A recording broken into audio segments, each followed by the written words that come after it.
वसुदेव देवकी विवाह। आकाशवाणी तथा कंस के द्वारा देवकी की 6 संतानों की हत्या। इधर मथुरा में विवाह करने के लिए वसुदेव आए। वसुदेव देवकी का विवाह हुआ। स्वयं कंस ने ही वर वधू का रथ चलाया। कंस वसुदेव को बहुत सताए तो भगवान का प्राकट्य शीघ्र हो जाए। भक्तों के दुख भगवान से सहे नहीं जाते। पापी का दुख भगवान साक्षी के रूप में देख लेते हैं और सह लेते हैं, किंतु पुण्यशाली का दुख उनसे सहा नहीं जाता। आकाशवाणी सुनाई दी, हे कंस, देवकी की 8वीं संतान तेरी हत्या करेगी। कंस ने आकाशवाणी सुनी तो वह तलवार लेकर देवकी की हत्या करने के लिए तैयार हो गया। तो वसुदेव उसे समझाने लगे, जो आया है वह जाएगा, जिसका जन्म हुआ है उसकी मृत्यु भी होगी। इसलिए तो महात्मा जन मृत्यु को टालने का नहीं, सुधारने का प्रयत्न करते हैं। मृत्यु का निवारण अशक्य है। शीर्यते इति शरीरम, शरीर का नाश तो होगा ही। वैर न करो। वैर या सुख की वासना मृत्यु भ्रष्ट करती है। वैर वासना का त्याग करके प्रभु स्मरण करता हुआ जो मरता है उसकी मृत्यु उजागर होती है। देवकी की हत्या करने से तुम अमर तो हो नहीं सकते, और देवकी तो तुम्हारी मृत्यु का कारण है नहीं। कंस ने कहा, हाँ यह तो है। तो वसुदेव कहते हैं, तो मैं देवकी की सभी संतान तुम्हारे हवाले करता रहूँगा। कंस ने भी सोचा कि यह भी ठीक है, स्त्री हत्या के पाप से तो बच जाऊंगा। उसने कहा, अच्छा, मैं देवकी की हत्या नहीं करूंगा। वसुदेव शुद्ध सत्व गुण का स्वरूप है। विशुद्ध चित्त ही वसुदेव है। देवकी निष्काम बुद्धि है। इन दोनों के मिलन होने पर भगवान का जन्म होता है। वसुदेव देवकी घर आए। प्रथम बालक का जन्म हुआ। वसुदेव ने बालक कंस को दे दिया। कंस का हृदय पिघला। इस बालक को मारने से मुझे कोई लाभ नहीं होगा। 8वां बालक मुझे मारेगा। यह तो पहला है, मैं ऐसे मारूंगा नहीं। 7 बालकों को अपने पास ही रखना। मेरा काल होने वाला 8वां बालक ही मुझे दे देना। वसुदेव जी बालक लेकर वापस लौटे। नारद जी ने सोचा कि यदि कंस यह अच्छाई करने लगेगा तो पाप कैसे कर पाएगा, और यह पाप नहीं करेगा तो भगवान अवतार नहीं लेंगे। कंस का पाप नहीं बढ़ेगा तो वह शीघ्र मरेगा भी नहीं। पाप न करने वाले को भगवान जल्दी मारते नहीं हैं। ईश्वर तो किसी को भी नहीं मारते, मनुष्य को उसका पाप ही मारता है। हमेशा 2 वस्तुओं से डरते रहो, पाप से और ईश्वर से। नारद जी कंस के पास आए और कहा, कंस, तू तो बहुत भोला है। देव तुम्हें मारने की सोच रहे हैं। वसुदेव के बालक को छोड़कर तुमने अच्छा नहीं किया। कोई भी बालक 8वां हो सकता है। यदि 8वें बालक को पहला माना जाए तो वह पहला बालक 8वां माना जाएगा। कंस कहता है, तो क्या मैं सभी बालकों की हत्या करता रहूं? नारद जी ने सोचा कि यदि मैं सम्मति दूंगा तो मुझे भी बाल हत्या का पाप लग ही जाएगा। दूसरों को पाप की प्रेरणा देने वाला भी पापी है। नारद जी ने कहा, राजन, मैं तो तुम्हें सावधान करने के लिए आया हूँ। तुम्हें जो ठीक लगे वही करते रहना। और वे नारायण नारायण बोलते हुए चले दिए। नारद जी ने कंस के पाप को बढ़ाने के हेतु ही उसे उल्टा सीधा पड़ा दिया। हरे कृष्णा। कंस ने वसुदेव देवकी को कारागार में बंद कर दिया। बिना अपराध ही बंधन में बंध गए। फिर भी उन्होंने मान लिया कि शायद ईश्वर को यही पसंद है। यह तो भगवान की कृपा ही है कि उनका नाम स्मरण करने के लिए एकांतवास मिला है। अतिशय दुख को भी प्रभु की कृपा ही समझनी चाहिए। कंस अभिमान है, वह जीव मात्र को बंद किए रहता है। सभी जीव इस संसार रूपी कारागृह में बंद हैं। हम सब बंदी हैं। जीव जब तक काम के अधीन है तब तक वह स्वतंत्र नहीं है। सभी बंदी ही है। वसुदेव देव की कारावास में भी जागृत थे, जबकि हम तो सोए ही रहते हैं। हमारा जीव कारागृह के एकांत में जागृत होने की अपेक्षा सोया ही रहता है। संसार में जो जागृत रहता है वही भगवान को पा सकता है। जो जागत है वह पावत है, जो सोवत है वह खोवत है। जो भगवान के लिए जागता है उसे ही भगवान मिलते हैं। कबीर जी ने कहा है, सुखिया सब संसार है, खावे अरु सोवे। दुखिया दास कबीर है, जागे अरु रोवे। कबीर उनके लिए जागे और रोए सो उन्हें भगवान मिले। मीराबाई भी उनके लिए जागी और रोई सो उन्हें भी भगवान मिले। कंस ने देवकी की 6 संतानों की हत्या कर दी। माया का आश्रय लिए बिना भगवान अवतार नहीं ले सकते। शुद्ध ब्रह्म का अवतार हो ही नहीं सकता। यदि ईश्वर शुद्ध स्वरूप से आए तो जो भी उनका दर्शन पा सके उसका उद्धार हो जाए। यदि ईश्वर शुद्ध स्वरूप से आए तो सचमुच उनके दर्शन से सबका उद्धार हो जाए। दुर्योधन ने द्वारिकाधीश के दर्शन तो किए थे, किंतु माया से आवृत प्रभु के दर्शन किए थे। जो निरावृत ब्रह्म का साक्षात्कार पाता है उसे मुक्ति मिलती है। मायावृत ब्रह्म के दर्शक की मुक्ति नहीं होती। संभव है भगवान के अवतार के समय हम कीड़े मकोड़े होंगे। हमने भगवान के दर्शन तो किए होंगे, फिर भी आज तक हमारा उद्धार नहीं हो पाया। योग माया का आगमन हुआ। उन्होंने 7वें गर्भ की रोहिणी के उदर में स्थापना की। रोहिणी सगर्भा हुई और दाऊजी महाराज प्रकट हुए भाद्रपद शुक्ल एकादशी के दिन। बलदेव शब्द ब्रह्म का स्वरूप है। पहले शब्द ब्रह्म आता है और बाद में परब्रह्म। बलराम का आगमन होने पर परब्रह्म गोकुल में आते हैं। दाऊजी ने आंखें खोली ही नहीं। जब तक मेरा कन्हैया नहीं आएगा मैं आंखें नहीं खोलूंगा। यशोदा जी पूर्णमासी से बलराम की नज़र उतारने की विनती करती हैं। पूर्णमासी कहती है कि यह तो किसी का ध्यान कर रहा है। इस बालक के कारण तेरे घर बालकृष्ण पधारेंगे। यशोदा ने सभी को प्रसन्न किया। यश सभी को दोगे और अपयश अपने पास रखोगे तो कृष्ण प्रसन्न होंगे। जीव तो ऐसा दुष्ट है कि यश अपने पास रखता है और अपयश दूसरों के सिर मढ़ देता है।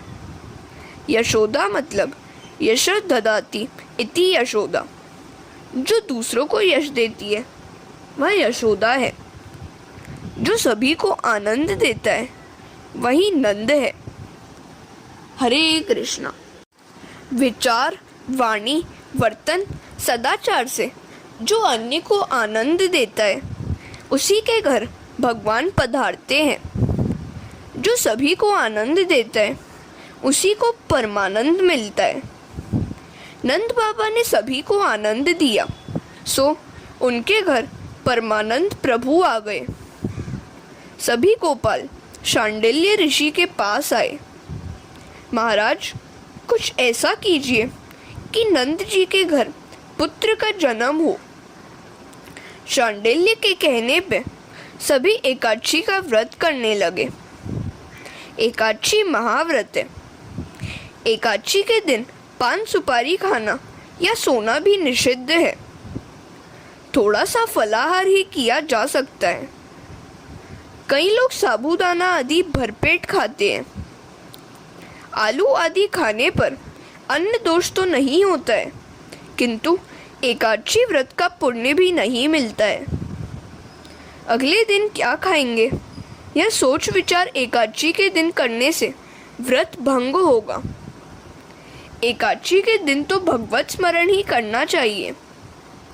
सभी ग्वालों की एक ही इच्छा थी कि परमात्मा प्रसन्न हो जाए और नंद बाबा के घर पुत्र जन्म हो।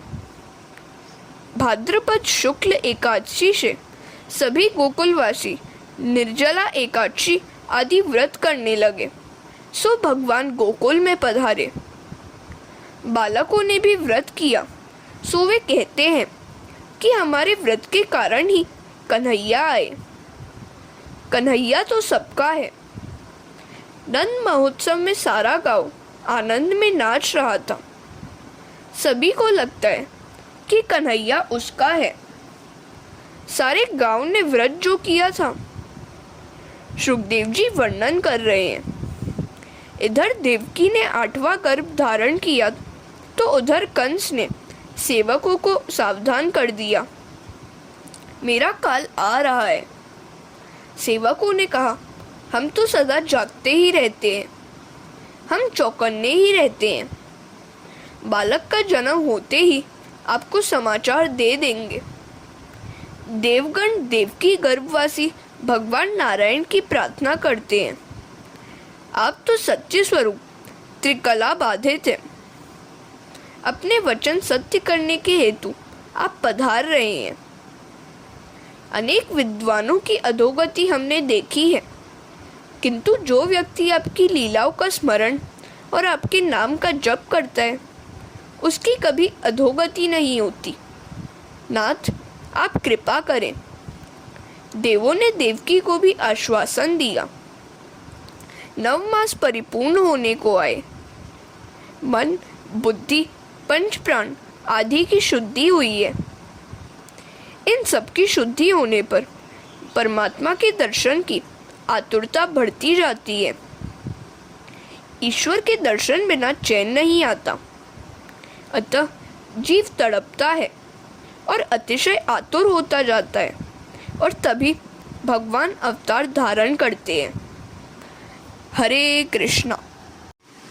भगवान श्री कृष्ण का प्राकट्य जब परम शोभायमान और सर्वगुण संपन्न घड़ी आई, चंद्र रोहिणी नक्षत्र में आया, दिशाएं स्वच्छ हुई, आकाश निर्मल हुआ, नदी का नीर निर्मल हुआ, वन में पंछी और भंवरे गुनगुनाने लगे, शीतल सुगंधित पवित्र हवा बहने लगी, महात्माओं के मन प्रसन्न हुए, स्वर्ग में दुंदुभी बजने लगी, मुनि और देवगण आनंद से पुष्प वृष्टि करने लगे और परम पवित्र समय आ पहुंचा।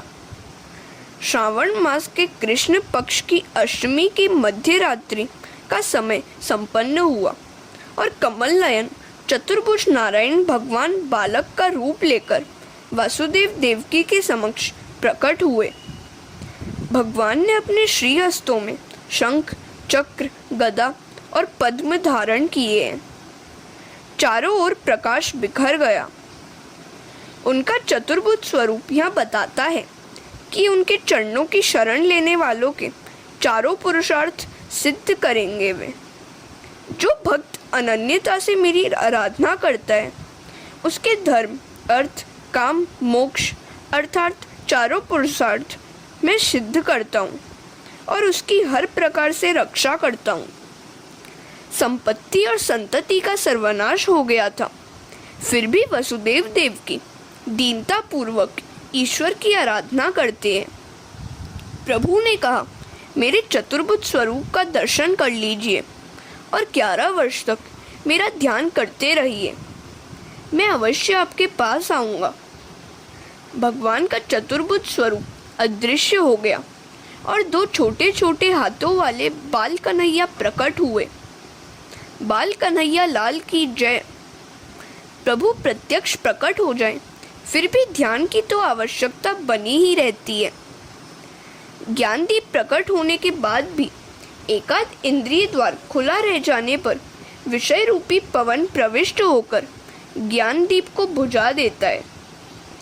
इस ज्ञान मार्ग में कई बाधाएं आती रहती हैं। भक्ति मार्ग बड़ा सरल है। प्रत्येक इंद्रिय को भक्ति रस में भिगो दो, फिर विषय रूपी पवन सता नहीं पाएगा। जब 11 इंद्रियां ध्यान में एकाग्र हो जाती हैं, तब प्रभु का साक्षात्कार होता है। इसी कारण से तो गीता जी में भी 11वें अध्याय में अर्जुन को विश्व रूप के दर्शन होते हैं।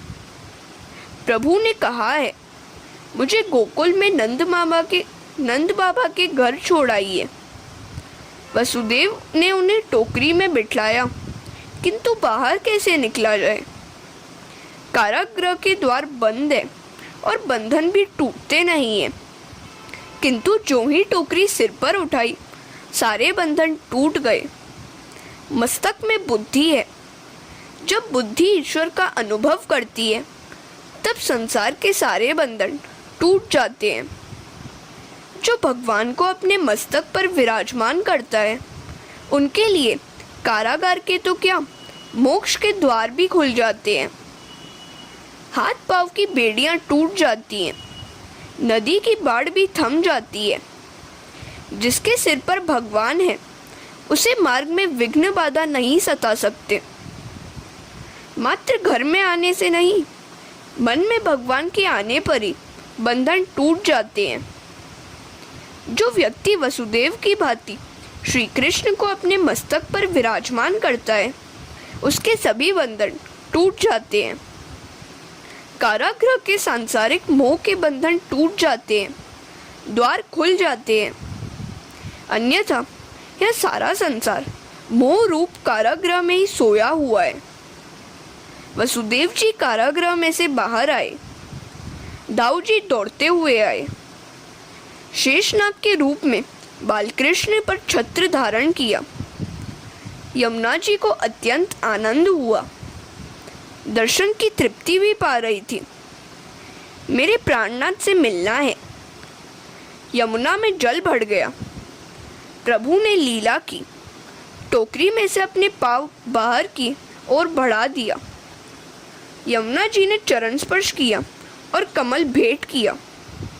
प्रथम दर्शन और मिलन का आनंद यमुना जी को दिया गया। धीरे धीरे पानी कम हो गया। हरे कृष्णा।